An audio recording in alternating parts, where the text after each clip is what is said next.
They say you don't gotta go home, but you can't stay here. And no, I don't wanna be. This is CryptoTube. Welcome back to the channel.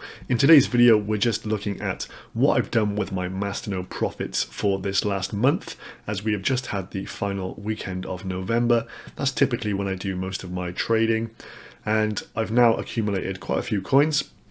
I'm going to show you what I've done in terms of putting those aside and what I've been doing with those things, and just showing you how you can set up your own kind of like Masternode stream of income from a pretty, I would say, modest portfolio. It's not a huge amount that I've actually committed to the Masternodes in terms of total value right now, probably $2,000-3,000 worth, which isn't really overextended, my opinion, but it's delivering me monthly returns, which have been really nice, and I've been able to push those into altcoins that I think are going to do very well in the future.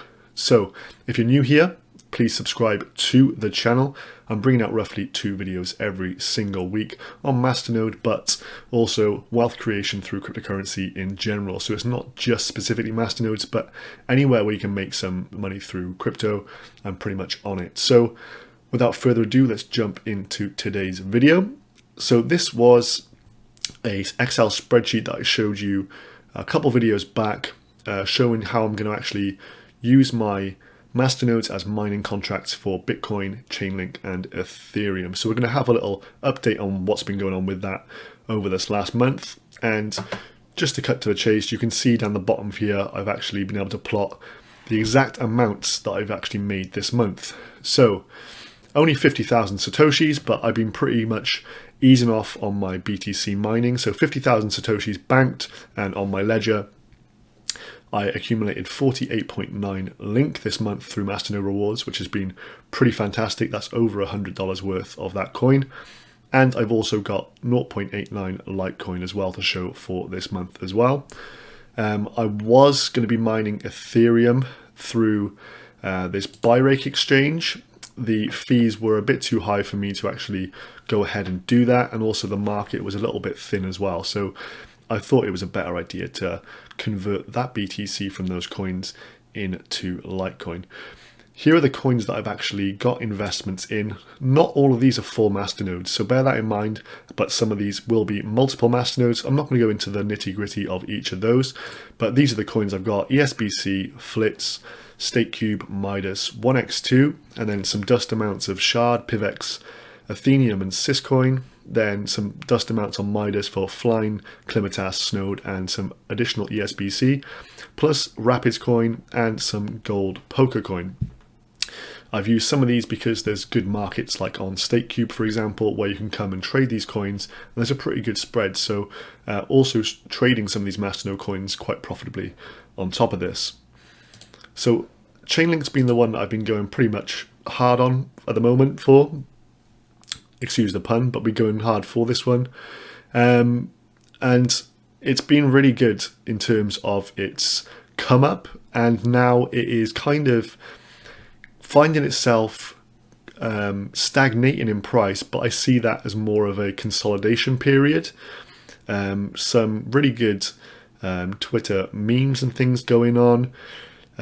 Someone saying never selling is easy when the price action is on your side, but it's the dump times when true marines are made. To be clear, you will never get a single link from my giant wallet. This kind of exacerbates the dump that they're on about, but the price of Chainlink has gone down, but that's primarily because the BTC price has been going down as compared to the USD. So in terms of the Satoshi price of Chainlink, it's been really consistent this past month and has in total seen gains.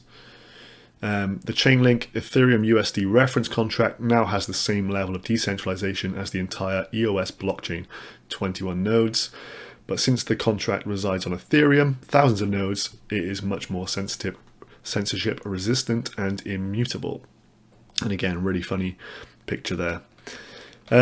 So yeah, Chainlink communities on good form as usual on Twitter, and it's good to see a strong community vibe.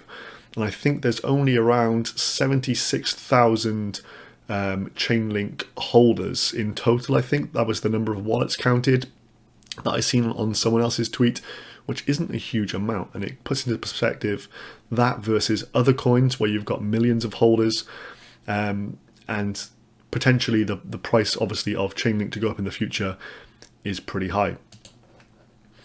So this is the past month BTC versus Link. So started around 30,000, 29,000 Satoshis, bit of a dip there, but it's been consistently going in the right direction, a nice consistent trajectory here. And then we can see a bit of consolidation over the past month, around 31, 32,000 Satoshis, which has been really nice. The actual orders that I've had then, so I've been sending my BTC from my coins on StakeCube over to Coinbase Pro, converting that BTC to Ethereum, and then they've got a link to Ethereum pairing, so I've been swapping those over. So on the 6th I did 12 link, on the 11th 9 link, and on the 24th another 27.8 link. So a total of 48.9 link accumulated this month. Just want to show you all like the actual statements here, just to be transparent. In terms of my BTC activity then, my withdrawals from StakeCube, 350,000 Satoshis, 600,000 and 900,000.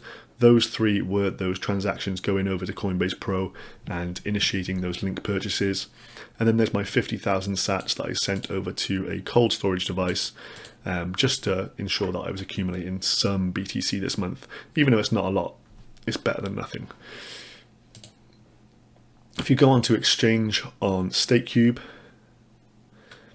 any of you who are into trading your Masternode coins, you will see that there's really good spread within these markets, and the fluctuations are often very nice too. So I've been trading some coins on here rather successfully, and that's added to the amount of BTC I've been able to pull off and put into these altcoins and Bitcoin, which has been nice. And obviously making trades and making profit that way is another way of earning your Satoshis. Particular markets I'm fond of: Doge, StakeCube market, and the Flitz market, although that one is taking a bit of a hit at the moment. The momentum seems to be shifting away from Flitz. But all in all, been pretty good. I put a large number of orders through this month and been quite successful. So this is Buyrake Exchange, and this is where I was sending my profits from Midas, the Midas platform, and selling them off on here, because most of the coins are listed on here. Just to highlight some of the markets: Flying, Climitas, Midas, and then I bought into Litecoin. But there's a load more markets on here. I would say that this exchange isn't great. As soon as Midas do release their actual internal exchange, I won't be using Buyrake anymore. I've just found that many of these trades are just ghost trades. They're obviously market makers at work, and if you want to actually fill your order, you've pretty much got to dump into the buy side and take a bit of a hit, which isn't something I've been keen to do. And as I mentioned, the actual withdrawal fee for Ethereum was quite high. So rather than converting my BTC into Ethereum on here, I've been converting to Litecoin, as the actual total withdrawal fee is a lot less. And there's the Litecoins that I've been purchasing, total of 0.89 this month. So all in all, it's been a pretty good month. The total of these coins then, total value of these in BTC, is roughly 2.2 million Satoshis. And that's just 1 month's worth of Masternode rewards, a little bit of trading, a little bit of interest as well accrued on StakeCube as well. But all in all, in this Masternode market, making 2.2 million Satoshis in a month is a pretty good return in my view. So some of the key coins that I've got in my portfolio that have just been really consistent for me that I would recommend to people, ESBC being one of them. This is a bronze Masternode of 5,000 coins. Masternode's worth $137. and the price has been super consistent, and that's going to return you around 110,000 Satoshis every single month. And if you just look at that price level, see there's the 400 Satoshi mark. It's pretty much consistent across the board, passing through this 400 Satoshi price point. So that is the last 3 months worth of data. It's rarely fluctuated much beyond that. Obviously, you have people dumping their coins, and then in periods where people come in and buy up loads of coins, and you get a bit of fluctuation there. But in general, it's been super consistent, and it's been a nice earner for me. And then StakeCube as well has been super consistent as well. One Masternode costs $177, but will return you roughly 242,000 Satoshis every single month. And yeah, the price support for that coin from the team as well has seen that this coin has been increasing in price quite nicely.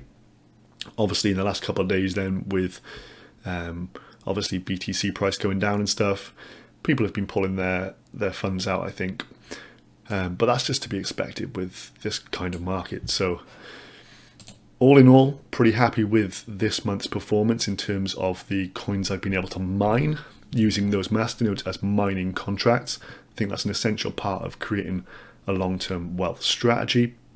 Obviously, you could just accumulate more masternode coins, but in my opinion, if you were to compare, say, a coin like StakeCube versus Chainlink, in 5-10 years time, which coin is going to be outperforming the other? And I'm pretty sure it's going to be Chainlink. So rather than accumulating masternode coins, put them into sensible plays for the long term, and you will see better gains that way. If you're new here, make sure you subscribe, guys, and I will see you all in the next video. Thanks for watching.